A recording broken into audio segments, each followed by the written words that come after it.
The words, slick with entitlement and venom, slid into the quiet of the private hospital suite. "I don't trust black nurses." Mr. Thompson waved a dismissive, fleshy hand, his gaze fixed on a point just past Amara's shoulder, as if she were a piece of furniture he wanted moved. "Get me someone else. Someone qualified." Amara Jones felt the familiar, hot sting of it behind her eyes, the tightening in her chest. She kept her face a placid mask, the one she had perfected over years of long shifts and short tempers. Her voice, when it came out, was professionally level, a marvel of control. "I assure you, Mr. Thompson, I am more than qualified to change your dressing." "I'm sure you are, dear," he said, the condescension a thick syrup. "But I have a preference. It's my right as a patient." She did not look toward the other side of the room, where the silent figure had been observing the entire exchange. She did not dare. His presence was a physical weight in the air, a low hum of power that vibrated through the floor. Jinwoo Kwon had not moved a muscle from the plush armchair where he sat, his dark suit a stark slash against the pale decor. He was supposed to be the patient she was truly here for, the one in the adjoining suite. This visit was a courtesy, a check-in on the powerful associate her hospital was so desperate to please. She could feel his eyes on her, though. She had felt them since the moment she walked in. They were not like Thompson's dismissive gaze. They were heavy. They were assessing. They were consuming. A low, quiet sound cut through the tension. It was the soft click of a cufflink against the arm of the chair. Jinwoo Kwon unfolded himself, rising to his full, formidable height. He moved with a liquid grace that was unnerving in a man his size, a predator's economy of motion. He did not look at Thompson. His dark, impenetrable eyes were fixed solely on Amara. "Leave us," he said. The words were not loud, but they carried an absolute authority that brooked no argument. It was not a request. Amara nodded, her professionalism the only shield she had left. "Of course." She gathered her supplies, her hands steady despite the tremor that ran up her spine. She walked toward the door, every nerve ending screaming with the awareness of the storm she was leaving behind her. The door clicked shut, and she leaned against the cool wood of the corridor wall, finally letting out a breath she hadn't realized she was holding. She didn't know what would happen in that room, but she knew, with a certainty that chilled her to the bone, that Mr. Thompson had just made the last mistake of his life.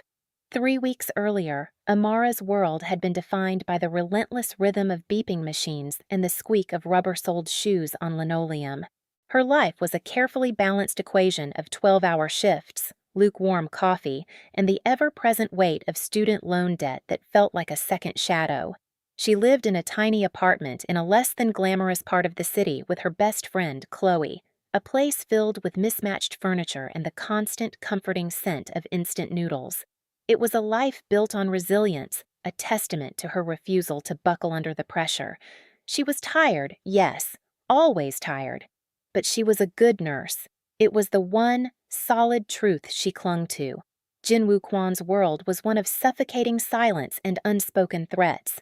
He lived in a penthouse that scraped the clouds, a sterile expanse of glass and steel that offered breathtaking views of a city he owned but could never truly belong to. His days were a series of quiet meetings in soundproofed rooms, of coded conversations and decisions that could unravel lives with a single nod. He had inherited an empire built on shadows and fear, a legacy from a father whose iron will still echoed from the confines of a prison cell. He was respected, feared, and profoundly, achingly alone. Power was not a throne. It was a cage, and its bars were forged from duty and blood. Their worlds were never meant to collide. They operated on different planes of existence, governed by entirely different laws of physics. But one Tuesday afternoon, the universe tilted on its axis. Jin Woo was walking the pristine white corridors of the hospital's exclusive VIP wing, a place his family's donations had practically built. He was there for a routine checkup on his father, a man kept alive by machines and bitterness. The air was thick with the scent of antiseptic and forced calm. It was a place Jin Woo hated. And then he saw her. She was standing at a nurse's station, her back to him, laughing at something a colleague had said. It was not a polite, restrained laugh. It was a full, uninhibited sound that seemed to defy the sterile environment around her. It was a splash of vibrant, impossible color in a monochrome world. She turned, and for a single shattering moment, his universe stopped. It wasn't that she was conventionally beautiful, not in the way of the surgically perfected women who moved through his circles. Her beauty was something more raw, more real. It was in the exhaustion that shadowed her warm, intelligent eyes, in the determined set of her jaw, in the stray curl that had escaped her tightly bound hair. He saw strength etched into the lines of her face, a resilience that felt more valuable than all the gold in his vaults. He felt it like a physical blow, a punch to the chest that stole his breath. The world, which had been a muted gray for as long as he could remember, suddenly blazed with color. His ever-loyal second-in-command, Min Jun, who walked a respectful step behind him, said something, but the words were a meaningless buzz. Jin Woo couldn't hear anything over the frantic, unfamiliar roar of his own heart. He had orchestrated armies, toppled rivals, and held the fates of men in his hand. But in that moment, standing in a hospital corridor, he was utterly, completely undone by the sight of a nurse he had never met. He knew her name within the hour. Amara Jones. He knew where she lived, how much debt she carried, and that she preferred her coffee black with 2 sugars. The information felt like a violation, a trespass into a life that was so jarringly different from his own. But he couldn't stop. It was a hunger, a desperate need to know the woman who had, with a single laugh, shown him how empty his own world truly was. Amara noticed the change subtly at first. A new, state-of-the-art espresso machine appeared in the staff break room, a silent, gleaming monolith. Then, an anonymous donor paid for the complete refurbishment of the pediatric ward's playroom, filling it with toys and colorful murals. These were welcome miracles, but they were strange. Then came the man himself. He was admitted with a minor complaint. A persistent headache, he claimed. His chart was suspiciously vague, and he had made a specific request.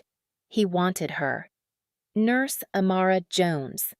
She walked into his private suite, a room larger than her entire apartment, and found him standing by the floor-to-ceiling windows looking out at the city.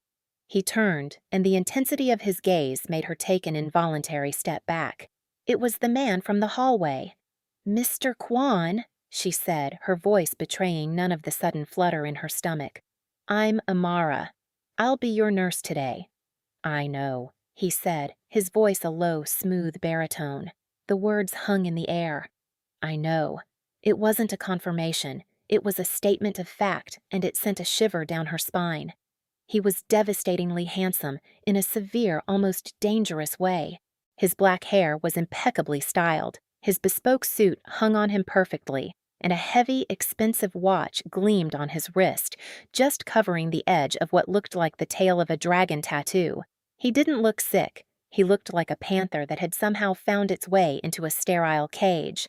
"Right," she said, forcing a professional briskness. "Let's check your vitals." Her hands were steady as she wrapped the blood pressure cuff around his arm, but she was acutely aware of the warmth of his skin, the solid muscle beneath. She tried to focus on the numbers, on the routine, but his silent scrutiny was unnerving. He watched her every move, his eyes missing nothing. "Your blood pressure is perfect, Mr. Kwan," she said, removing the cuff. "Headache still bothering you?" "No," he said simply. She paused, clipboard in hand. "No?" "It's gone." She stared at him. "So, you're feeling better?" A ghost of a smile touched his lips, a fleeting expression that completely transformed his severe face. "Much better." Amara felt a blush creep up her neck. This was absurd. "Well, that's great. I'll let the doctor know you're ready for discharge." "There's no hurry," he said, his gaze holding hers. This became the pattern. For the next 2 days, Jin Woo Kwan remained a patient, his mysterious ailment conveniently lingering just long enough to require observation.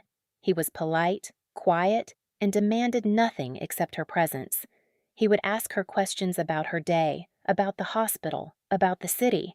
He listened with an unnerving focus, as if her mundane stories about difficult patients and broken equipment were the most fascinating things he had ever heard. Amara found herself caught between deep suspicion and an undeniable pull. He was unlike anyone she had ever met. His stillness was magnetic, his quiet intensity both frightening and intriguing. She knew men like him didn't exist in her world for benign reasons. Power like his, the kind that made hospital administrators bow and scrape, was never a good sign. "This is creepy, you know," she said one afternoon as she was changing his perfectly fine IV drip. He didn't feign ignorance. He simply watched her. "Is it?" "Yes," she said, her voice sharp. "The anonymous donations, the ridiculous espresso machine, you in this bed with a headache that miraculously disappears whenever I'm on shift. This is a lot. I wanted to see you," he said, the honesty of it disarming her. "I don't know any other way." She stopped what she was doing and met his eyes. "Any other way than buying a hospital wing and faking a medical condition? Have you ever considered just talking to a person?" The dry sarcasm was her best defense, her shield against the confusing warmth that was starting to bloom in her chest. He considered her words seriously. "No," he admitted. "The people in my life do not require conversation. They require instructions." The statement was so stark, so bleak, that her sarcasm faltered. She saw a flicker of something in his eyes, a profound loneliness that resonated with a hidden part of her own soul. In that moment, he wasn't just a powerful, intimidating man. He was a prisoner in a gilded cage. "Well," she said, her voice softer now, "out here, in the real world, we talk. And we don't generally appreciate being stalked, no matter how high-end the espresso machine is." "I will remember that," he said, and the small smile was back, a little less fleeting this time. He was discharged the next day. Amara told herself she was relieved. Her life could go back to normal. No more intense stares, no more confusing conversations, no more feeling like a specimen under a microscope. But the hospital felt quieter, duller. The new espresso machine mocked her with its efficiency. Normal, she discovered, now felt strangely empty. Her relief was short-lived. A week later, Jinwoo was back. This time, it wasn't a fabrication. He came in through the emergency entrance late at night, a deep gash on his forearm, his suit jacket stained with blood that was not his own. Min Jun was with him, his face a grim, stony mask. The official story was a car accident, a fender bender. Amara knew with every fiber of her being that it was a lie. She was the one who stitched the wound. Her hands were deft and professional as she cleaned and sutured the clean, sharp slice. It wasn't a wound from a car accident. It looked like a knife wound. He never flinched, never made a sound, just watched her with those same intense eyes. "A car accident?" she asked softly, her voice for his ears only. "A business disagreement," he corrected, his voice equally low. The honesty again. It was more terrifying than any lie he could have told. She finished her work, her fingers brushing against the head of the dragon tattoo. It was intricate, a masterpiece of ink and shadow. It was the mark of a world she couldn't begin to comprehend. It was during this stay that the incident with Mr. Thompson occurred. Thompson was a vulgar, loud-mouthed politician, a man whose career was built on graft and bluster, and one of the many influential figures the Quan Empire kept in its pocket. He was in the hospital for a minor cardiac procedure, and his presence had made the entire floor tense. After Jinwoo had dismissed her from Thompson's room, Amara tried to push the ugly confrontation from her mind. It wasn't the first time she had faced racism on the job, and it wouldn't be the last. She had a thick skin. She had to. But the casual cruelty of it, combined with the unsettling memory of Jinwoo's cold fury, left her shaken. She didn't see Jinwoo for the rest of her shift. When she came in the next morning, Mr. Thompson's suite was empty. The nurses at the station were buzzing with gossip. "He checked out in the middle of the night," one whispered. Said he was transferring. Looked like he'd seen a ghost.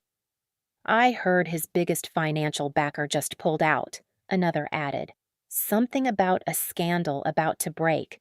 His whole career is imploding.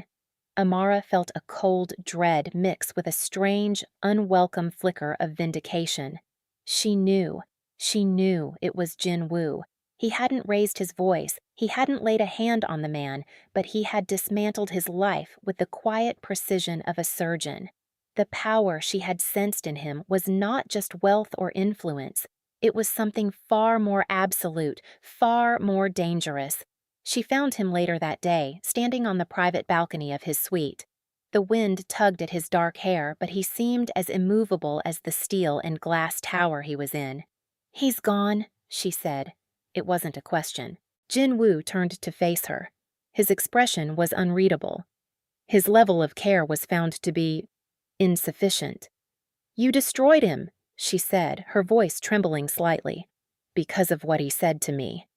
"No one speaks to you that way," he stated, as if it were a fundamental law of the universe, like gravity or time. There was no apology in his voice, no regret, only a terrifying certainty. "You can't do that," she whispered, a knot of fear and confusion tightening in her stomach. "You can't just ruin people's lives." "I can," he said, and the chasm between their worlds yawned open before her, a dark, bottomless abyss. "For you, I will." It was the most romantic and the most terrifying thing anyone had ever said to her.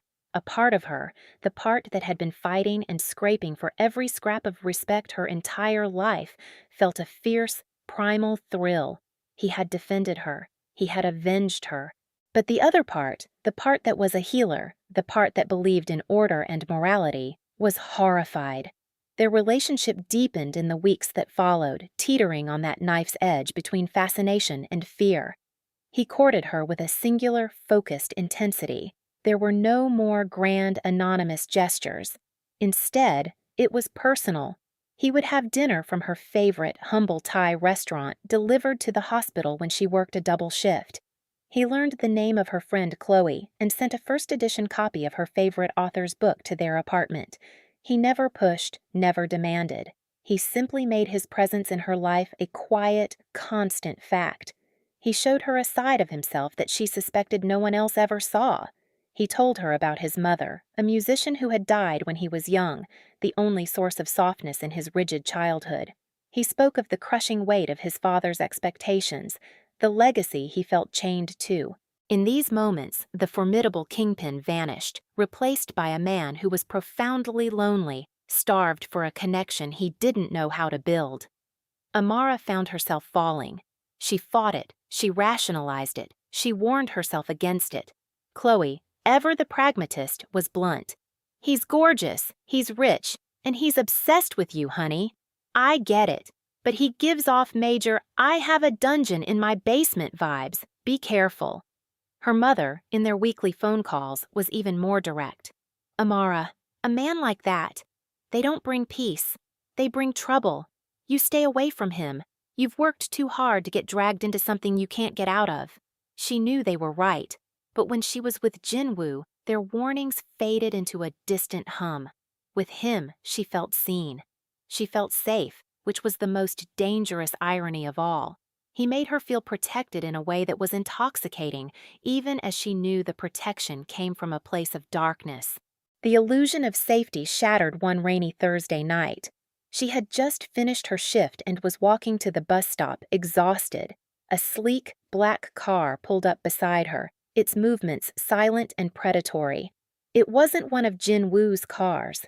The back window slid down, and a man she didn't know, with cold, dead eyes and a scar that bisected his eyebrow, gave her a chilling smile. "Amara Jones," he said, his voice gravelly. "Mr. Kwan sends his regards. He also sends a message. He's not as untouchable as he thinks he is." The car sped off, leaving her standing in the rain, her heart hammering against her ribs. It wasn't a direct threat, but it was something worse. It was a statement. "We know who you are. We know where to find you. You are a weakness." She ran. She didn't go to her apartment. She took a taxi straight to his penthouse, the address he had given her for emergencies. She was buzzed up without a word, and the elevator opened directly into his living room. He was there, with Minjun and two other men she didn't recognize. They were looking at security schematics on a large screen. The moment he saw her, pale and soaked with rain, his face hardened into a mask of cold fury. He said something sharp in Korean, and the other men vanished instantly. "What happened?" he demanded, his hands on her shoulders, his gaze scanning her for injury. Through chattering teeth, she told him about the car, the man, the message. She watched as something in him broke. The cool, controlled facade crumbled, revealing a raw, terrifying rage directed not at his enemies, but at himself. "This is my fault," he breathed, his grip tightening almost painfully. "I brought this into your life. I put you in danger." "Jinwoo, who are you?" she finally asked, the question she had been too afraid to voice. Not the official story, not the international investor line, the truth. He closed his eyes for a long moment. When he opened them, they were filled with a profound, weary sadness. He led her to a sofa, wrapped a cashmere blanket around her shivering shoulders, and then he began to speak. This was the confession. He told her everything. He spared her no detail, painting a brutal, unflinching picture of his world. He spoke of the family business not as a corporation, but as a syndicate. He talked about the loan sharking, the racketeering, the smuggling operations that his legitimate businesses were built upon. He told her about the violent rivalries, the wars fought in the shadows of the city. He confirmed that his father was not just in prison, but was the architect of it all, a man who still pulled strings from behind bars.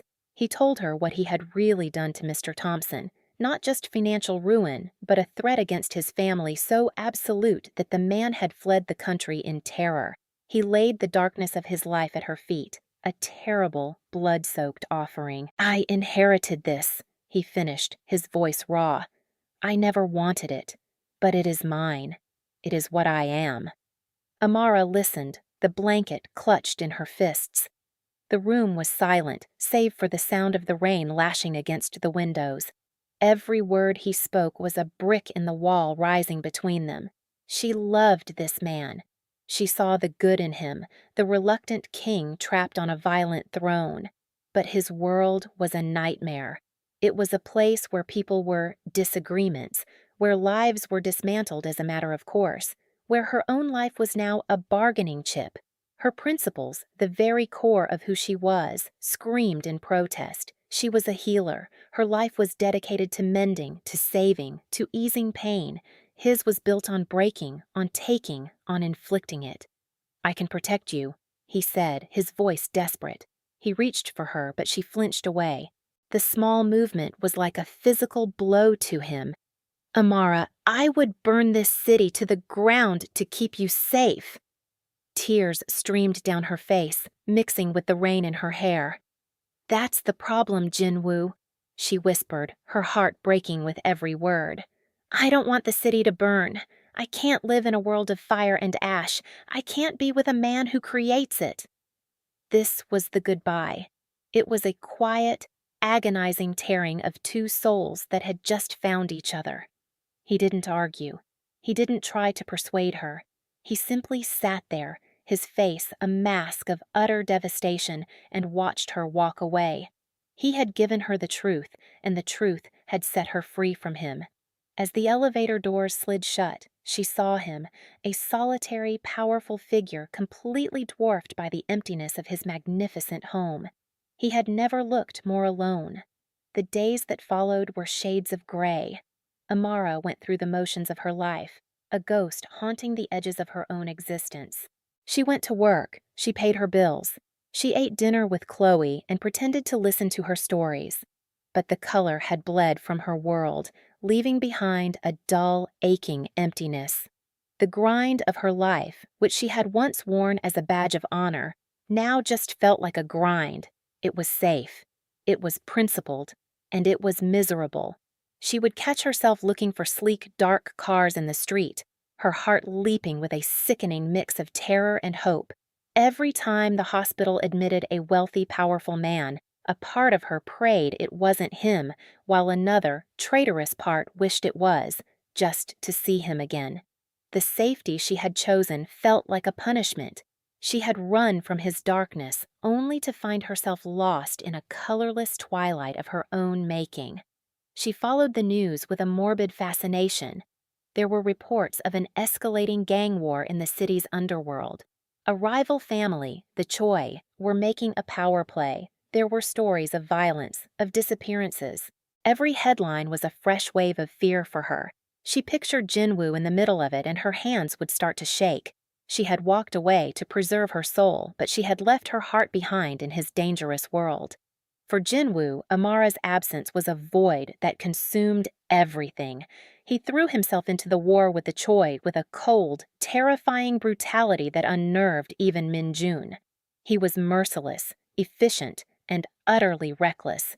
He moved through the violence without fear, because the worst thing that could have happened to him already had. She had left. His victory, when it came, was swift and absolute. The Choi family was shattered, its remnants scattered to the winds. He stood as the undisputed master of the city's shadows, more powerful than ever before. And he had never felt more hollow. He would stand at the windows of his penthouse, the city lights spread below him like a carpet of scattered jewels, and feel nothing. This kingdom of fear was worthless. The power he wielded was a poison. It had cost him the only thing he had ever truly wanted. He remembered her words. I can't live in a world of fire and ash. One night, staring at his reflection in the dark glass, he saw not a king, but a monster. He saw the man his father had raised him to be, and for the first time he saw a way out. Not an escape, but a transformation. A long, bloody, and almost impossible path to a different world. A world he could maybe, one day, ask her to share. He called Min-jun into his office. The loyal lieutenant entered to find Jinwoo staring at a complex flowchart on his computer screen. It was a map of their entire organization. We're going legitimate, Jinwoo said without preamble. Min-jun stared, his professional calm finally cracking. Sir, that's not possible. Our partners, our revenue streams, half the organization would turn on us. Your father would... My father is in a cage, Jinwoo cut in, his voice like ice. He built this world. I'm going to build a new one. It was a declaration of war against his own life. The grand gesture was not a bouquet of flowers or a diamond ring. It was a seismic restructuring of a criminal empire. It began with cutting off the most toxic parts of the business. The loan sharking operations were the first to go.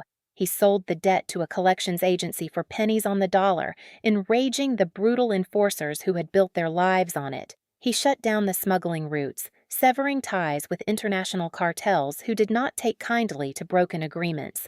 There were betrayals. Attempts on his life became a weekly occurrence. A car bomb, a sniper, a poisoned bottle of whiskey. He survived them all, moving with the grim determination of a man who had nothing left to lose and everything to gain. He was not just fighting his rivals anymore. He was fighting his own past, his father's ghost, the very foundation of his identity. With every illicit business he dismantled, he poured the capital into legitimate ventures. Tech startups, real estate development, green energy. He used the same ruthless efficiency he had once used to crush his enemies to build a new, legal empire. He was laundering his entire legacy, scrubbing the blood from the money until it was clean. It was a dangerous, near-suicidal undertaking, but it was the only path back to her.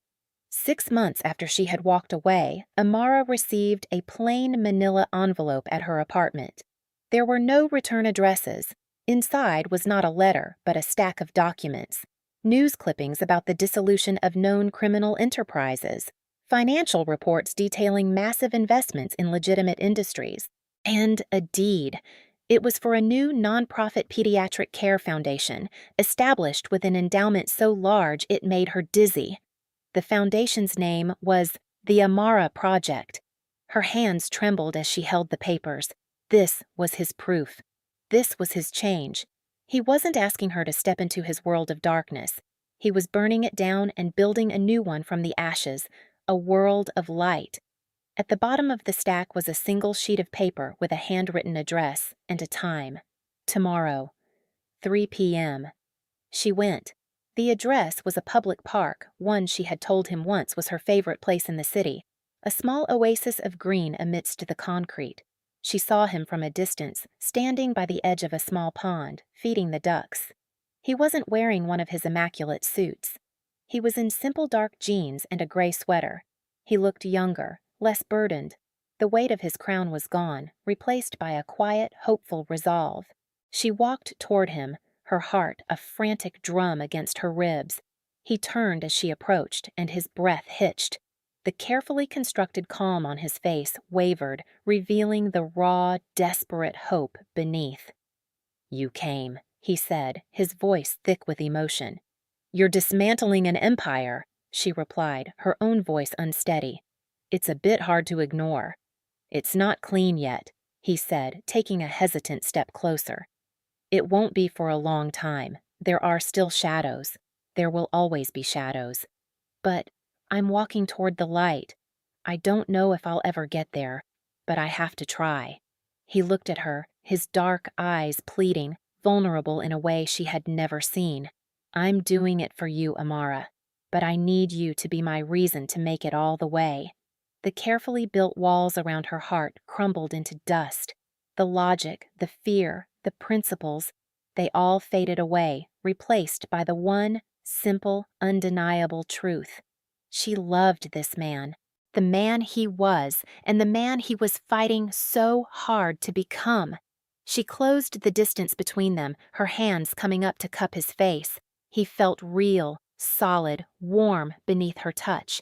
He leaned into her hands, his eyes closing as if her touch was the only thing anchoring him to the earth. "You are my reason," she whispered. And then she kissed him. It was not a soft, gentle kiss. It was the reunion kiss. It was desperate and hungry, a collision of 6 months of pain and longing and fear. It was the taste of forgiveness and the promise of a new beginning. His arms wrapped around her, pulling her tight against him, holding her as if he would never let her go again. It was a kiss that sealed the end of their separation and marked the true start of their future. It was the end of the fire and the ash, and the beginning of a world they would build together.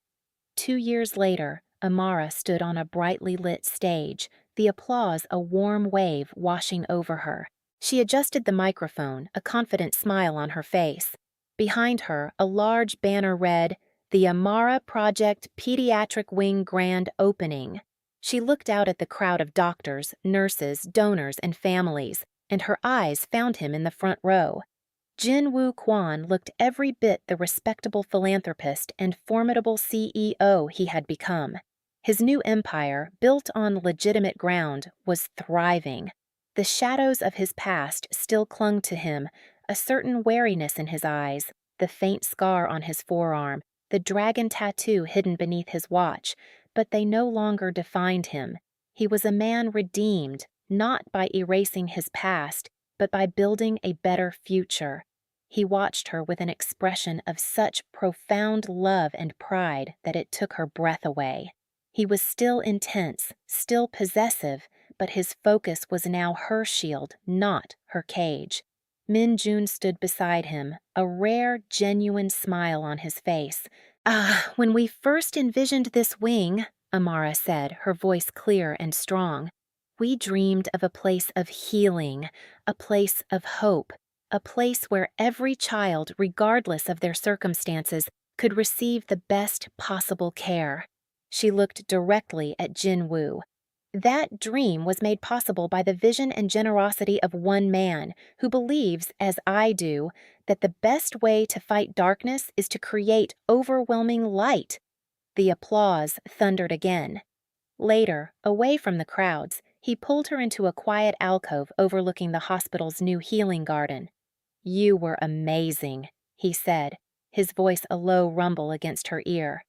"We were amazing," she corrected, leaning her head against his chest. She could feel the steady, calm beat of his heart. "You did it, Jinwoo. You really did it."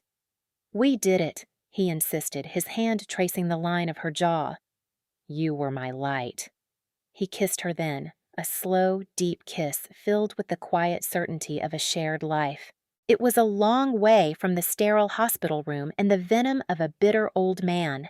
It was a long way from the shadowy world of violence and fear. They had found their way through the darkness, not by ignoring it, but by choosing to build something better, together. They were two people from two different worlds who had forged a new one, a world where a resilient heart could heal a redeemed king, and where love was the most powerful force of all. This story is a powerful reminder that love has the capacity to inspire profound change. It explores the idea that no one is beyond redemption if they are willing to fight for it, and that true strength lies not in the power you hold over others, but in the vulnerability you're willing to share with the one you love. It shows us that sometimes the most important battles are the ones we fight within ourselves to become worthy of the love we have found. We really hope you enjoyed this educational piece of content and hope that you could understand the moral lessons behind it. It's a testament to the human spirit's ability to transform and the courage it takes to leave a world of darkness behind for a chance at a future filled with light. If this story resonated with you, please show your support by hitting the like button, subscribing to our channel for more dramatic romances, and sharing it with someone who appreciates a story of redemption and hope. Your support helps us create more content like this. Now we want to hear from you. What did you think of Amara's decision to leave Jinwoo after his confession? Was it an act of self-preservation, a betrayal, or the necessary catalyst for his change? Let us know your thoughts in the comments below. And for our next story, we want you to choose. Would you like to see A prequel story about Min-jun exploring his unwavering loyalty to Jinwoo and the sacrifices he made in the shadows? B. A story about Chloe, Amara's best friend, who finds herself unexpectedly entangled with a reformed member of the rival Choi family? Vote A or B in the comments, and we'll see you in the next story.